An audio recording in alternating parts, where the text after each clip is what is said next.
Hello అండి, అందరికీ welcome to Padma Prasad vlogs. ఈరోజు నేను మేక తలకాయతో పాయా లాంటి ఒక సూపు కాదు, అలానే కర్రీ కాదండి, స్పైసీగా చేశాను.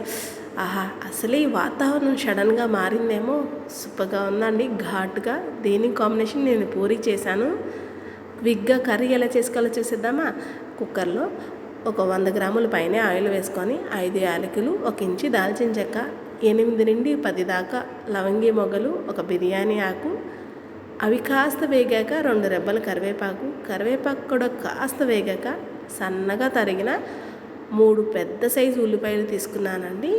అలాగే ఇందులో 3 పచ్చిమిర్చిని ముక్కల కింద కట్ చేసి వేశాను.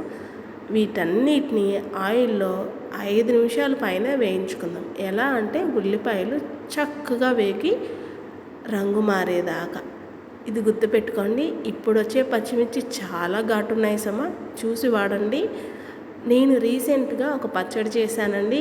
ఆహా, పచ్చడి చాలా బాగుంది, కానీ కారం మాత్రం నిజంగా చాలా ఉందండి. ఇప్పుడు దీంట్లోనే 1 స్పూనున్నర దాకా అల్లం వెల్లుల్లి పేస్ట్ వేసుకున్నాను. అల్లం వెల్లుల్లి పేస్ట్ని కూడా కాస్త ఆయిల్లో ఫ్రై చేసుకుందాం. మనం ప్రత్యేకించి ఈ కర్రీలకి ఏ పొడులు అవసరం లేదు, ఏ గ్రేవీ పేస్ట్లు చేయవసరం లేదండి. ఇంట్లో ఉన్న ఇంగ్రీడియంట్స్తోనే ఈ తలకాయ కూరని మంచి ఘాటుగా, ఎలా అంటే మొక్క తింటుంటే మన ముక్కులోని నీరు కారితే ఆహా, అప్పుడు ఆ కూర ఘాటు అనేది తెలుస్తుంది. అవునా? ఇలా ఎంతమంది చేస్తారు నాకు ఆ విషయం చెప్పడం, కామెంట్ చేయడం మర్చిపోకండి, సరేనా? చూడండి, ఉల్లిపాయ అల్లం వెల్లుల్లి పేస్ట్ చక్కగా మగ్గింది కదా. ఇప్పుడు దీంట్లోనే 3 టమాటాలని సన్నగా చాపర్లో వేసి తురిమేసుకున్నానండి. మీరు ఈ టమాటా ముక్కలు వేసే బదులు పేస్ట్ను కూడా చేసి వేసుకోవచ్చు. ఉల్లిపాయ అల్లం వెల్లుల్లి పేస్ట్, ఇప్పుడు మనం వేసిన టమాటాలు కూడా కాసేపు టమాటాలో ఉండి నీరు బయటకు వచ్చి కొంచెం ఆయిల్ పైకి తెలియదాకా కాసేపు అంటే కాసేపు మగ్గబెట్టుకుందాం. చూడండి, ఆయిల్ చక్కగా సపరేట్ అవుతుంది కదా. ఇప్పుడు దీంట్లోనే స్పైసెస్ అన్నిటినీ కూడా యాడ్ చేసేసుకుందాం. 1/2 టీ స్పూన్ కన్నా కొంచెం ఎక్కువే పసుపు వేస్తున్నాను.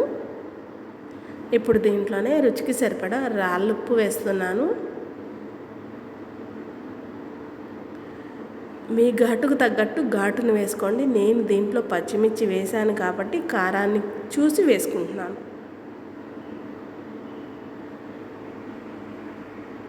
చూడండి, 2 స్పూన్ల దాకా వేశాను. కొంచెం ఘాటు ఉండాలి కదా అని మనం బిర్యానీ స్పైసెస్ కూడా కొంచెం ఎక్కువే వేసాను సుమా.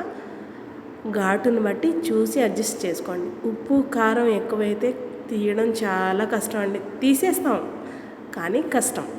ఇప్పుడు దీంట్లోనే 1 టీ స్పూన్ దాకా ధనియాల పొడి, 1 టీ స్పూన్ దాకా జీలకర్ర పొడి కూడా వేశాను. చాలు. ఇంకా ఎక్కువ స్పైసెస్ వేసామా ఇంకా హెవీ డోస్ అవుతుంది, అప్పుడు పొట్టలో గడబిడా అవుతుంది సుమా, చూసుకోండి. ఇప్పుడు మనం వేసిన స్పైసెస్ అన్నిటిని కూడా చక్కగా ఆయిల్లో కాసేపు అలా వేయించుకుందాం, సరేనా?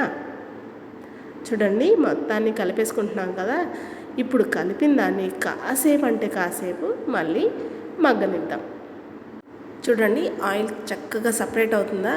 ఇప్పుడు దీంట్లో కాడలతో సహా కట్ చేసుకున్న పుదీనాను వేస్తున్నాను. ఎక్కువ వేయలేదండి, ఒక 4-5 రెబ్బలు పుదీనాని మాత్రమే వేసాను. అదే అండి, కట్ట ఇస్తారు కదా, దాంట్లో 4-5 రెబ్బలు మాత్రమే చక్కగా కడిగి చివర్లు కట్ చేసేసి కాడలతో సహా కడిగేసేసి వేసేసాను. చూడండి, పుదీనా వేసి కలిపాక కాస్త మగ్గింది కదా. ఇప్పుడు మేక తలకాయ మాంసాన్ని తీసుకొచ్చి 4-5 సార్లు నీట్గా ఉప్పు వెనిగర్ వేసి క్లీన్ చేశానండి. ఇంతకు మించి ఎలా క్లీన్ చేయాలో నాకు తెలియదు. ఇంకా ది బెస్ట్గా క్లీన్ చేసిన, క్విక్గా క్లీన్ చేసే టిప్స్ మీకు ఏమైనా తెలిస్తే కామెంట్ సెక్షన్లో తెలియచేయండి. నేను నేర్చుకొని ఈసారి తెచ్చుకున్నప్పుడు ఇంకా కాస్త నీట్గా క్లీన్ చేసుకుంటాను. చూడండి, మేక తలకాయ మాంసాన్ని మొత్తం కుక్కర్లో వేసేసాం కదా. ఇప్పుడు మనం వేసిన స్పైసెస్ కానీ అల్లం వెల్లుల్లి పేస్ట్, ఉల్లిపాయ, టమాటా తురుము అంతా ముక్కలకి పట్టించి కాసేపు వదిలేసాక మళ్ళీ ఇలా కలిపితే ముక్కల్లో ఉన్న నీరు బయటకు వచ్చి మనం వేసిన ఆయిల్ కాస్త పైకి తేలింది అంటే చాలు. అప్పుడు మనం ఎసరు పోసుకుందాం. చూడండి, కలిపేసి కాసేపు అలా వదిలేసాను నేను.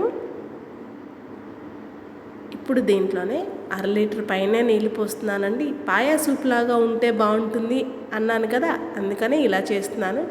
కొంచెం జ్యూసీగా ఉంటే దీనికి కాంబినేషన్ కింద రాగి సంగటి, రైస్, పూరి, దోశ దేంట్లో అయినా తినడానికి ఇష్టపడతాము. ఈరోజు అయితే కనుక నేను పూరి చేసుకున్నాను. చక్కగా 1/2 లీటర్ వరకు నీళ్లు పోసి మూత పెట్టేసి 5 విజిల్స్ పెట్టానండి. మనకి కర్రీ ఇచ్చేప్పుడే కొట్టే అతను చెప్పాడు, అమ్మ కొంచెం లేత తలకాయ, ఎక్కువ విజిల్స్ పెడితే కనుక మరీ మెత్తగా ఉంటుంది, తినేటప్పుడు మీకు ఆ ఫీల్ ఉండదు అని చెప్పారు. సో 5 విజిల్స్ మాత్రమే పెట్టాను. 5 విజిల్స్ తర్వాత మూత తీసి 1 టీ స్పూన్ దాకా గరం మసాలా వేశాను. ఆ పొడి మనం ఇంట్లో తయారు చేసుకునేదండి. ఎలా చేశానో నేను ఛానల్లో పోస్ట్ చేశాను. ఎవరికైనా కావాలంటే ఒకసారి వెళ్ళి చూడండి. అరచెక్క నిమ్మరసాన్ని కూడా పిండుకున్నాం కదా. ఫైనల్ టచ్ కొంచెం కొత్తిమీర జల్లేసేస్తే అయిపోయింది మన తలకాయతో చేసిన పాయాసు. సూపర్ అంటే సూపర్గా వచ్చిందండి. అసలు వండినంతసేపు మంచి సువాసన వచ్చింది. చూడండి యమ్మీగా నిజంగా చాలా అంటే చాలా బాగుందండి. ఎంత క్విక్గా ఇంట్లో ఉండే వీటితోనే హడావిడి లేకుండా ఈజీగా ఇలా చేసి పెడితే ఇంట్లో వాళ్ళు ఎవరైనా సరే లొట్టలు వేసుకుంటూ తినాల్సిందే. చూడండి ఈ జ్యూసీ కర్రీ దేంట్లోకైనా భలే ఉంటుంది. దోశ, చపాతీ, పూరి, రాగి సంగటి, రైస్, అబ్బో దేంట్లోకైనా సూపర్గా ఉంటుంది. నచ్చిందండి మీకు ఈ వీడియో? అయితే లైక్ చేయండి, మన ఛానల్ని సబ్స్క్రైబ్ చేసుకోండి. నేను మరిన్ని కొత్త వీడియోస్తో మేము ముందుకు వస్తూ ఉంటాను. అన్నట్టు మర్చిపోయాను, మీరు ట్రై చేస్తారా ఈ తలకాయతో చేసిన పాయాసు? ట్రై చేస్తే ఎలా వచ్చిందో కామెంట్ చేయడం అస్సలు మర్చిపోద్దు. ఉంటాను మరి. వేడిగా కర్రీ వేసుకొని ఆ 3 పూరీలు అలా పొట్టలో వేసేస్తే అలా పడుంటుంది అంతే. ఉంటాను మరి.